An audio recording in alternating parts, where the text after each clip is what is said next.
We did it. We made it. Thanks so much for being here. My name's Hal Walker. We made it to this moment. My guest today is Joe Culley, one of my old friends from the neighborhood. I'm so glad to be here with him today. We're gonna make some music and we're gonna talk about the creative process with you. So enjoy the show. Guess where I am? I'm up on my roof. Look at that. I don't know why, just for the heck of it. All right, see you in a minute. Bye-bye.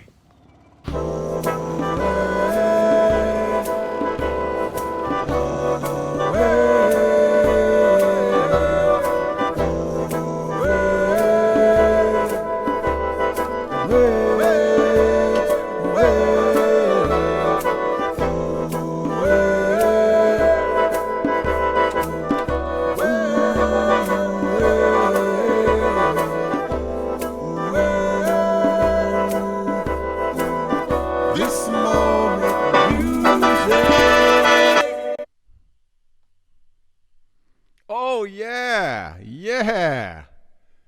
This moment in music, we're here. Yay! Joe and I were just behind the scenes dancing. I hope you guys were dancing with us. Tube, I hope you were dancing. Trevor, I hope you were dancing out there. Kanye Middle East, I hope you were dancing. Yes, here we are in this moment. Well, we had a few technical difficulties in the last few minutes, so we just need to take a deep breath. Relax, everybody. I'm glad you're here. Thank you for being here.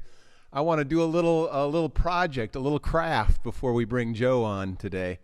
Here's the story. Someone told me how to make this thing called a harmonica zoo, and I had this really complicated process.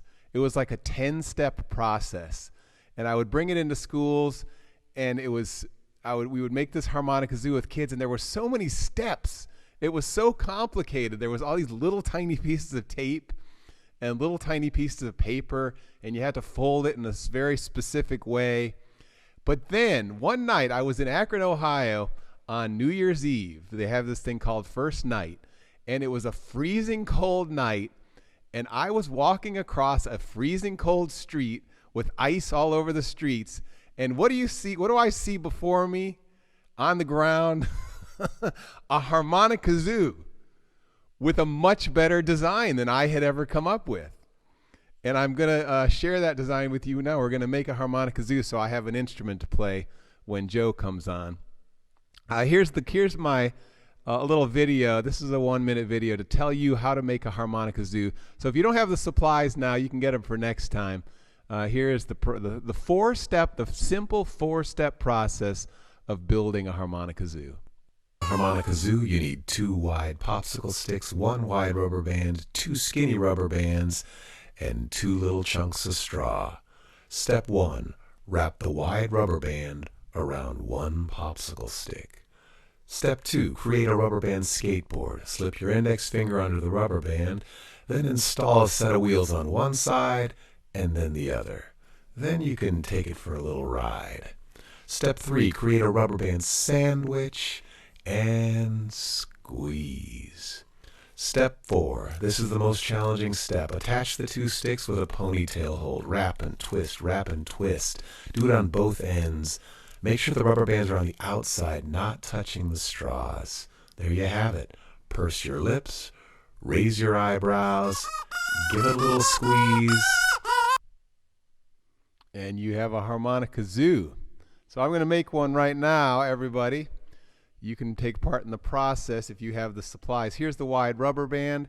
I take a wide popsicle stick and a wide rubber band. Step 1, wrap the wide rubber band around the popsicle stick. There it is. Pretty much any kindergartner can handle that step. Step 2, I'm going to create a rubber band skateboard by putting my thumb under the rubber band like so.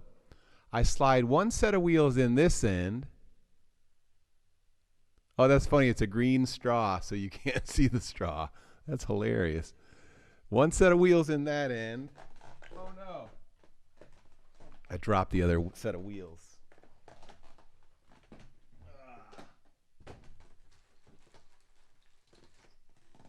One set of wheels in that end and one set of wheels in this end. So you have a little rubber band skateboard. Okay, the next step, create a rubber band sandwich and squeeze like that. And the final step's the most challenging step. I'm going to add connect the two sticks with a ponytail hold, twist and wrap, twist and wrap, twist and wrap, and the other side, twist and wrap. You know, I love this story because I didn't come up with this idea. It came into my life in the middle of the night on a freezing cold January, and here we have a harmonica zoo. I'll play it for you now.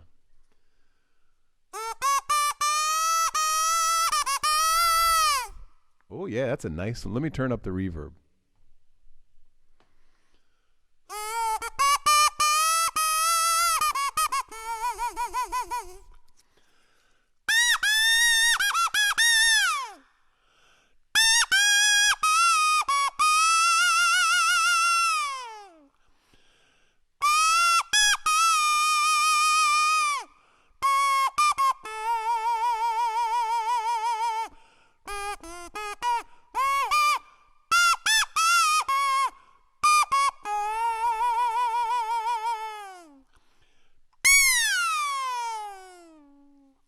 The amazing harmonica zoo. Maybe I'll bring that up a little bit later when I'm jamming with Joe.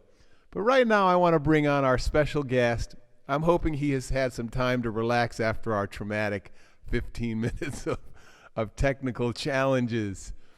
In order to introduce him, I'm going to play a video of some of his artwork. Joe Culley not only is a wonderful musician, tabla player, but he creates artwork like is just awesome. And this is some of Joe Culley's art, and then we'll bring Joe onto the screen.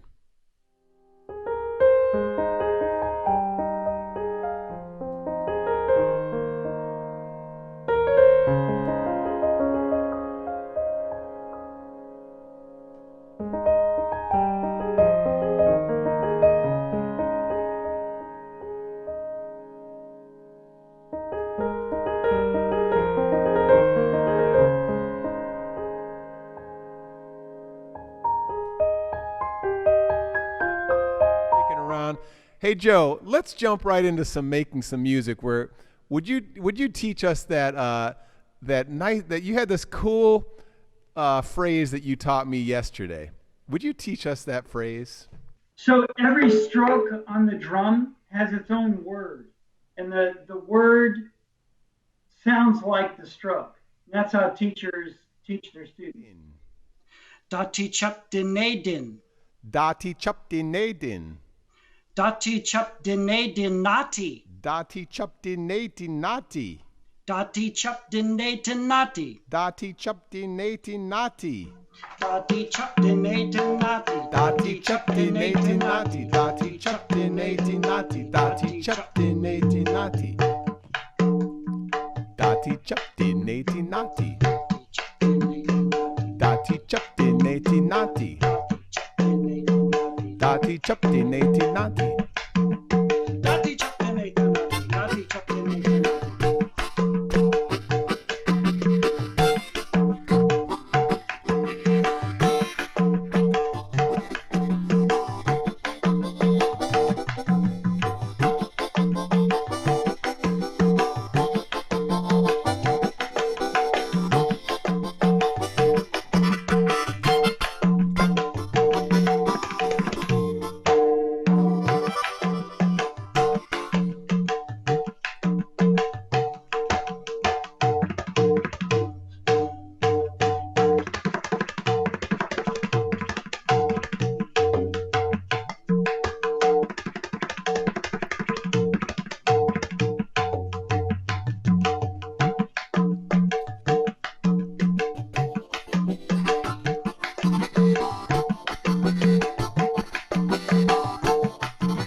That's cool, Joe, man. I love it. Nice, nice. I couldn't hear a thing you were doing. So. Well, I wasn't doing much, but start something up again, and I'll play the harmonica zoo on top of it this time. Okay, I'll play a different rhythm. Okay, ready? Yep. 1, 2, ready, and.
Joe.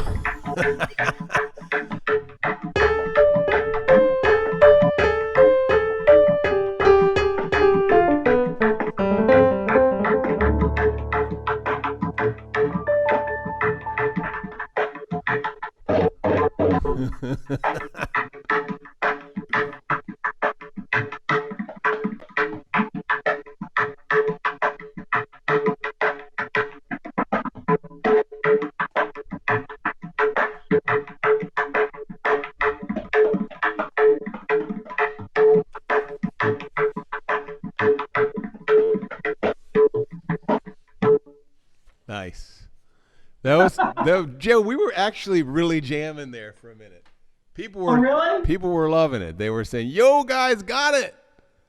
You know, that's sort of like, that reminds me, there's this, I saw this article about this person who is completely blind, and they would feel the face, they didn't know what their face looked like.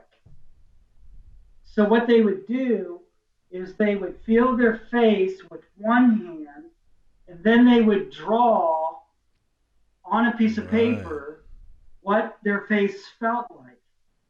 Wow. And it was actually pretty amazing because the likeness was really close to what they looked like. And Hey, so Joe. they could. So I think that's what we're doing here right now. It is. I want to try another thing like that. I'm going to play a 1-minute video of your paintings. Would you narrate it even though you're not seeing it?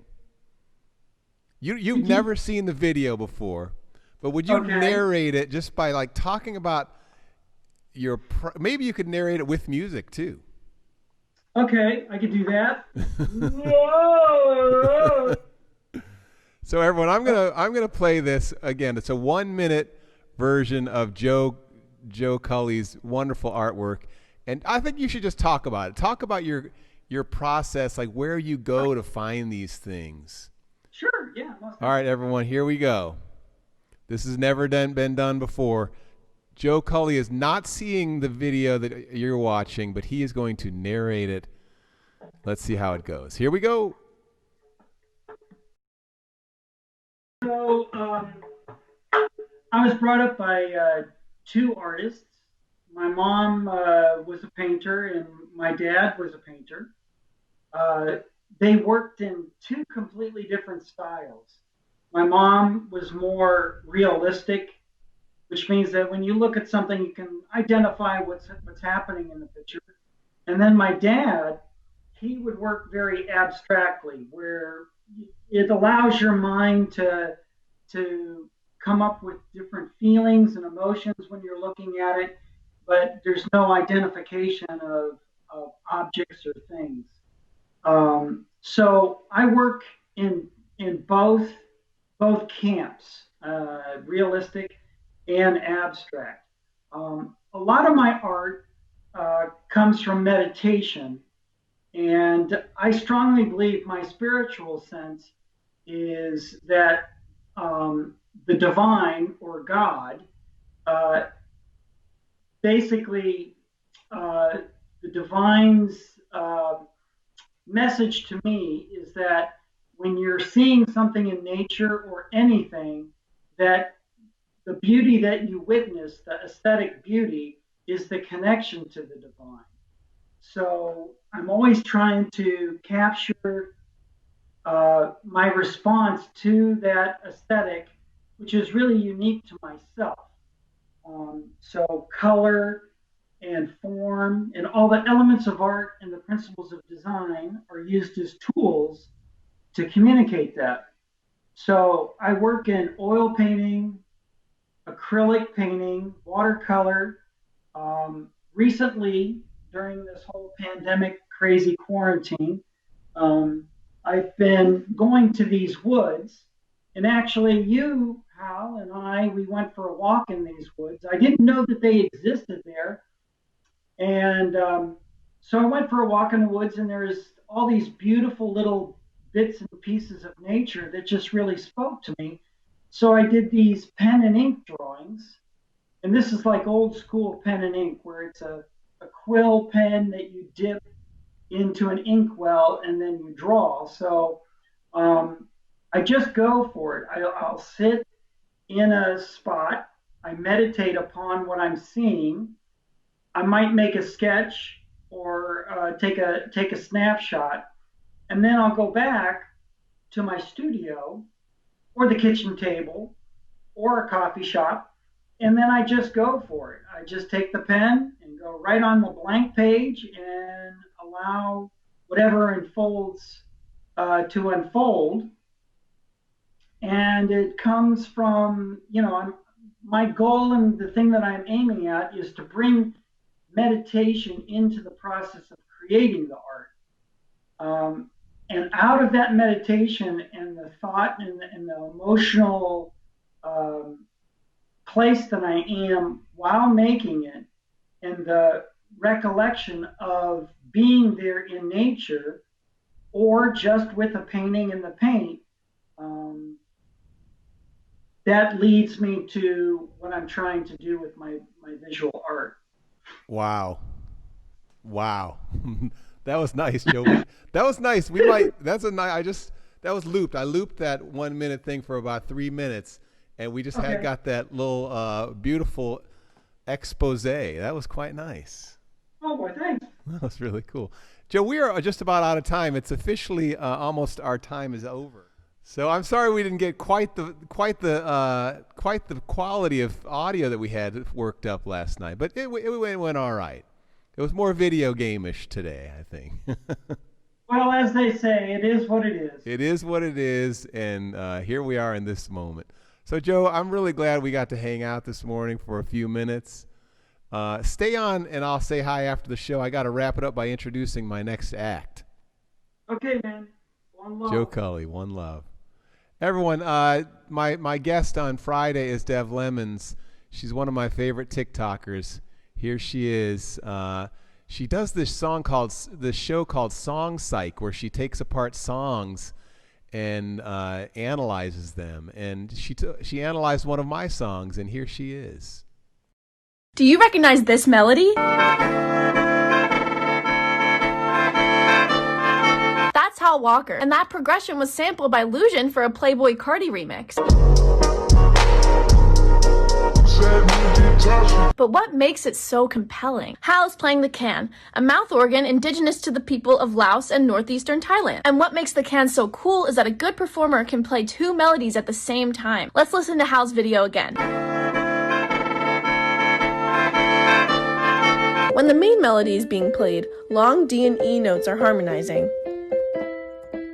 And they're two totally different melodies. You couldn't recreate something like this live with a saxophone or bagpipes with just one person. What's also interesting about the can is that it is nearly always improvised. Instead of playing an ascending or descending form of a scale, a can player will pick from 5 different melodic modes or lay and then improvise within those modes. Hal's use of the can gives his work a very unique, organic sound. Dev Lemons, she'll be with me on Friday. Hey, Lord Pudding! Lord Pudding, where have you been? We've been sitting here waiting for you the whole show, and you finally came. Apparently you overslept. I'm sorry to hear that. But as Tube says, no problem. You can watch it later. Everyone, our time has come to an end. As usual, we end with a song, and it's a sing-along. So please, join me. You've got a light inside you. Yes, it's true. Every single one of you. Lord Pudding, you, Trevor, Tube, Nancy. You've got a light inside you. Go on your way in peace. So shine that light, the light inside you. Go on your way in peace. The world is waiting in the hope of another day. She will carry you safely through the stumbles and the falls on your way. Just remember that I'm loving you and you're loving me. So as you go, won't you go on your way now in peace? Yes, as you go, won't you go on your way now in peace? All right, everybody. Hey, Trevor, I'm going to get to it. I'm so glad you reminded me. I've just had such a full plate. Trevor and I are working on a little project together, so I will get to that. Have a great day, everybody. See you on Friday with Dev Lemons. Bye-bye.